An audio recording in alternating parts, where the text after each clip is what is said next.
Friends, मैं दीक्षिता आपका स्वागत करती हूँ दुधवा टाइगर रिजर्व के इस अद्भुत सफ़र में एपिसोड 2।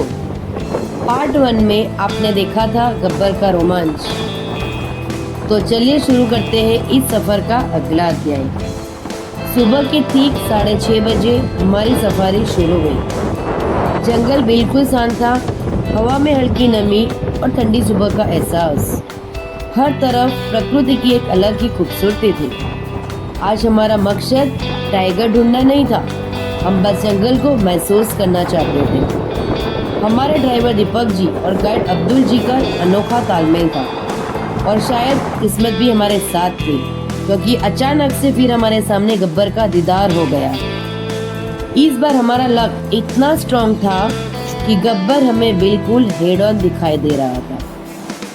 करीब 20 मिनट तक वो हमारे सामने शान से चलता रहा। वो हमें देखता रहा, हम उसे देखते रहे। धीरे धीरे वो हमारे सामने करीब आ रहा था और हम हमारी गाड़ी को पीछे ले जा रहे थे, कई जगह अपनी टेरिटरी मार्क करता हुआ।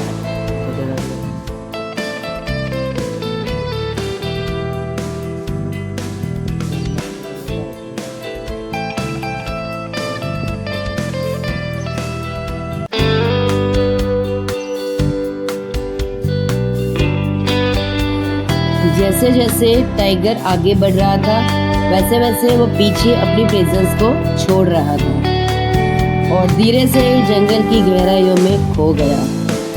हम कुछ देर और इंतजार करते रहे। करीब 30 मिनट जैसे बीत चुके थे और हम जंगल को भी एंजॉय कर रहे थे।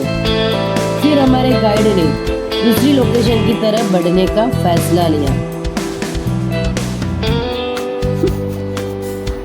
और हम आगे निकल पड़े। जंगल घूमने आने वाले सभी लोगों से एक छोटी सी रिक्वेस्ट है, कृपया जंगल को साफ रखें। मैंने कई जगह लोगों को प्लास्टिक और रैपर फेंकते हुए देखा। याद रखिए, जंगल तभी खूबसूरत रहेगा जब हम उनका ख्याल रखेंगे, ताकि आने वाली पीढ़ियां भी इस खूबसूरती को महसूस कर सके। ये सोच के साथ हम और हमारे गाइड्स आए। धीरे धीरे जंगल की मजा ले रहे थे। कई जगह पर अनोखे पेड़ पौधे थे, कई जगह पर ग्रीनरी थी, कई जगह पर बहुत सारे पेड़ थे जो हमें कुछ कहानियां बता रहे थे। पर इस बीच सूर्योदय भी हो चुका था और फिर एक बार दीपक जी और अब्दुल जी की शानदार टीम वर्क से हमें एक और टाइगर देखने को मिला। दुधवा जंगल की इस मशहूर टाइग्रेस सीजर का दीदार हुआ। वो शांति से अपने रास्ते पर आगे बढ़ रही थी और हम इस पल को बस अपनी आंखों में कैद कर रहे थे। एक ही सफारी में गब्बर और सीजर, ये अनुभव वाकई में अविश्वसनीय था। लेकिन जंगल के सफर से खत्म नहीं हुआ।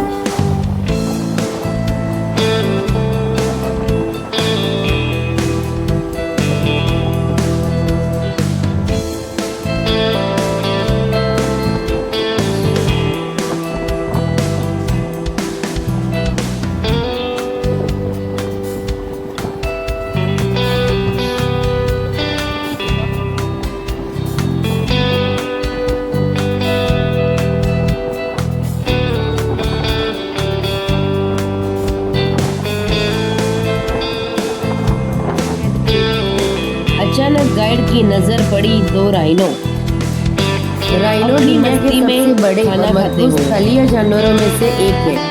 लेकिन आज गैंडा एक गंभीर खतरे का सामना कर रहा है। अवैध शिकार और जंगलों की कटाई के कारण इनकी संख्या तेजी से घट रही है। खासकर इनके सींग की तस्करी के कारण इन्हें मारा जाता है, जो बहुत दुखद है।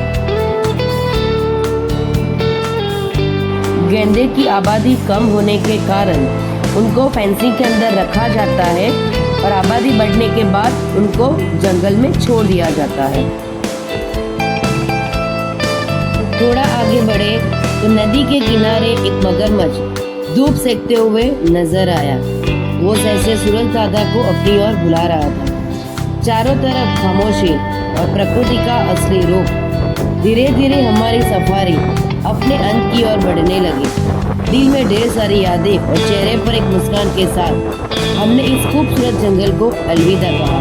धन्यवाद दोस्तों, फिर मिलेंगे एक नए सफर एक नए ब्लॉग में। Good bye.